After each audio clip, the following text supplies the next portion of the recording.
நம்ம இலக்கிய சிறைகளில் இப்பயாச்சும் அந்த எஸ்எஸ்கேவுக்கு கண்டிப்பாக உண்மை தெரிய வரணும்.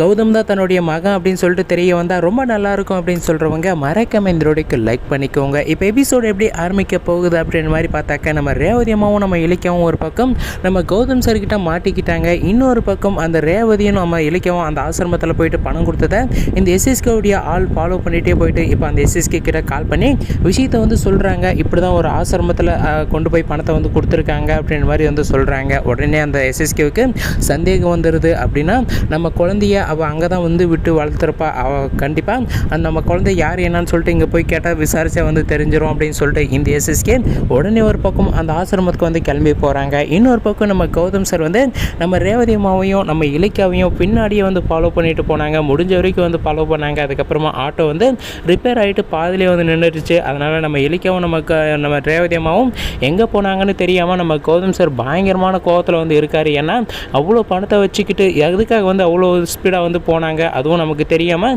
இவங்க என்ன பண்ணுறாங்க, அந்த பணம் என்ன ஏது எதனால் ஏதாச்சும் பிரச்சனையாக இருக்குமா அப்படி இப்படின்னு சொல்லிட்டு நம்ம கௌதம் சாருக்கு 1008 டென்ஷனு. இவங்க நமக்கு தெரியாமல் ஏதோ வந்து மறைக்கிறாங்க, ஏதோ வந்து பண்ணுறாங்க அப்படின்னு சொல்லிட்டு நம்ம கௌதம் சார் வீட்டுக்கு போயிட்டு பயங்கரமான கோவத்தில் ஆள்லேயே வந்து வெயிட் பண்ணிட்டு இருக்காங்க. இப்போது நம்ம ஜானியம்மாவும் நம்ம இலக்கியாவும் நினச்ச மாதிரியே பணத்தை ஆசிரமத்தில் வந்து ஒப்படைச்சிட்டு அவசரமாக வேகமாக வீட்டுக்கு போகிறாங்க. நம்ம கௌதமும் நம்ம ஜானியம்மாவும் வர்றதுக்குள்ளே நம்ம கௌதம் சாருக்கு சந்தேகம் வர்றதுக்குள்ளே வீட்டுக்கு போயிடலான்னு சொல்லிட்டு வீட்டுக்கு வந்து போகிறாங்க. வீட்டுக்கு போனோடனே நம்ம கௌதம் சார் வந்து நம்ம ஜானியம்மா நம்ம இலக்கியக்கிட்டேயும் ரேவதி அம்மாக்கிட்டேயும் வந்து கேட்குறாங்க, ஆமாம் எங்கே போனீங்க அப்படின்னு சொல்லிட்டு வந்து கேட்குறாங்க. அப்போ நம்ம இலக்கியாவும் நம்ம கௌதம் சார்கிட்ட சொல்கிறாங்க, ஏங்க நான் தான் முன்னே வந்து சொன்னாங்கல்ல, நாங்கள் 2 பேரும் கோயிலுக்கு போயிட்டு வரோம்னு சொன்னோம்ல அப்படின்ற மாதிரி வந்து சொல்கிறாங்க. அதுக்கு நம்ம கௌதம் சார் சிரிக்கிறது மட்டும் இல்லாமல், என்னை பார்த்தா உனக்கு எப்படி தெரியுது இலக்கியா, நான் வந்து உங்களை வந்து பார்த்தேன், நீங்கள் என்ன பண்ணீங்கன்னு சொல்லிட்டு பார்த்தேன், நீங்கள் ஒரு பேக்கில் பணத்தை எடுத்துகிட்டு அவசரமாக போனதை நான் பார்த்து பின்னாடியே வந்து ஃபாலோ பண்ணிட்டு வந்தேன். ஆனால் ஒரு கட்டத்துக்கு மேலே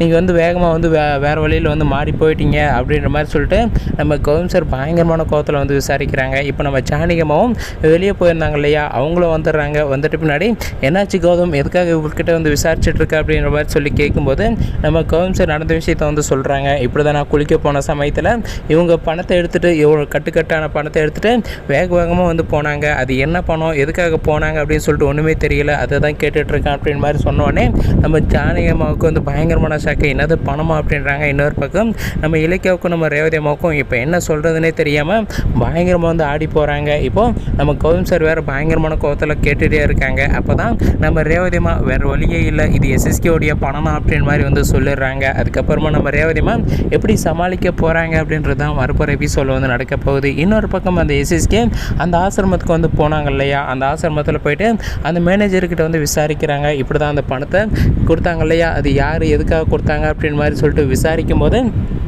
நம்ம கௌதம் சாரை வந்து நம்ம அந்த எஸ்எஸ்கே வந்து உண்மை தெரிய வருமா இல்லைன்னு சொல்லிட்டு சந்தேகம் தான். ஏன் அப்படின்னா அந்த மேனேஜர் வந்து உடனே நம்ம இலக்கியா கிட்ட கால் பண்ணி தான் சொல்ல போகிறாங்களே தவிர அந்த எஸ்எஸ்கே கெட்டவன்னு சொல்லிட்டு அந்த மேனேஜருக்கு ரொம்ப நல்லாவே தெரியும். அதனால் அந்த எஸ்எஸ்கேவுக்கு அவ்வளோ சீக்கிரம் உண்மையை சொல்கிறதுக்கான வாய்ப்பு வந்து கிடையவே கிடையாது. அதனால் எஸ்எஸ்கேவுக்கு இப்போ கூட கௌதம் தான் தன்னுடைய புள்ள அப்படின்னு